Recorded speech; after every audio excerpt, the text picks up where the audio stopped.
We just witnessed the third largest single-day point drop in U.S. stock market history, and experts are warning that things will only get worse if this coronavirus pandemic continues to escalate. On Monday, the Dow Jones Industrial Average was down a whopping 1,031 points, and it looks like there could be more volatility on Tuesday.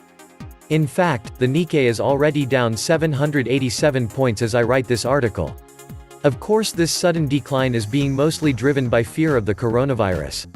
The rapid spread of the virus in South Korea, Italy and Iran over the weekend really rattled investors, and there was a rush to sell stocks when the markets opened on Monday morning.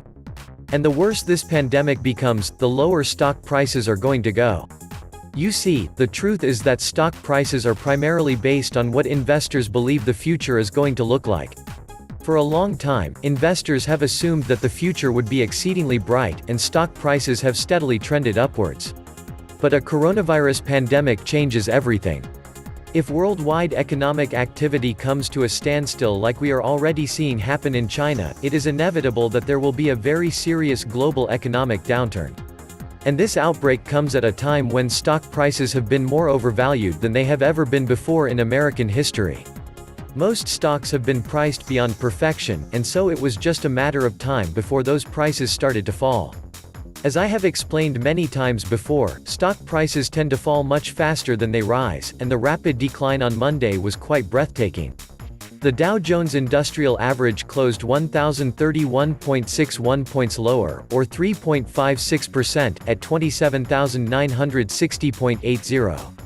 The S&P 500 slid 3.35% to 3,225.89, while the Nasdaq Composite closed 3.71% lower at 9,221.28. It was the Dow's biggest point and percentage point drop since February 2018. The Dow also gave up its gain for 2020 and is now down 2% for the year.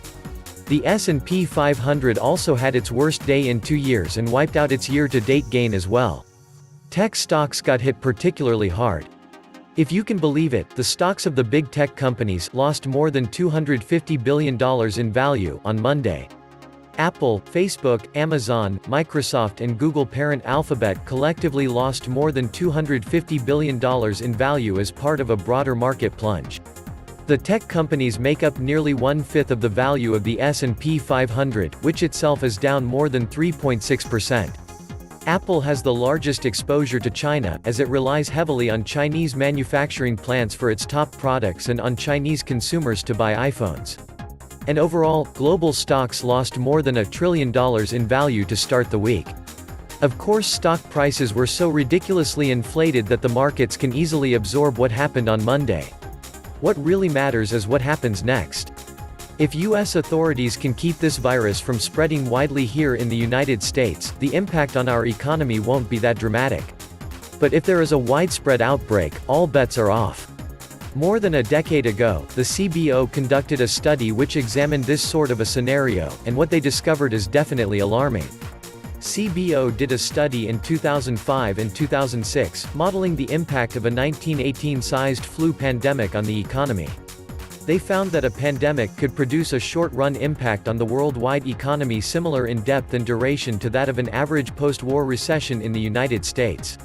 Specifically, a severe pandemic could reduce U.S. gross domestic product by about 4.5%, followed by a sharp rebound. The CBO assumed that 90 million people in the U.S. would get sick, and 2 million would die. There would also be demand-side effects, with an 80% decline in the arts and entertainment industries and a 67% decline in transportation. Retail and manufacturing would drop 10%. Personally, I think that those numbers are probably too optimistic. In China, people are deathly afraid to leave their homes right now, and that has caused economic activity to come to a crashing halt. In fact, during the first portion of this month, vehicle sales in China were down 92%. As the Epoch Times reported late last week, for example, sales of Chinese passenger vehicles has tanked a whopping 92% on an annual basis the first 16 days of February, according to the China Passenger Car Association.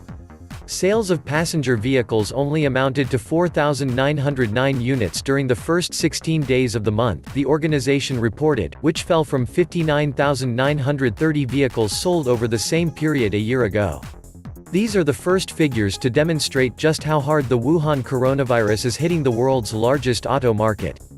And at this point even Chinese President Xi Jinping is admitting that this outbreak will have a relatively big impact on the economy and society. Up until now, the financial markets have been mostly overlooking the fact that the second biggest economy on the entire planet has been imploding because of this virus. I think that many investors were assuming that this outbreak was just a temporary phenomenon, but now reality is starting to set in. The second largest economy in the world is completely shut down. People aren't totally pricing that in, said Larry Benedict, CEO of the Opportunistic Trader, adding a 10% to 15% correction in stocks may be starting. He also said some parts of the market, particularly large-cap tech stocks, appear to be overowned. It seems like there's much more to come. Hopefully US stocks will bounce back on Tuesday. Following a decline of the magnitude that we just witnessed, that is often what happens. And President Trump is certainly doing his best to keep everyone feeling optimistic.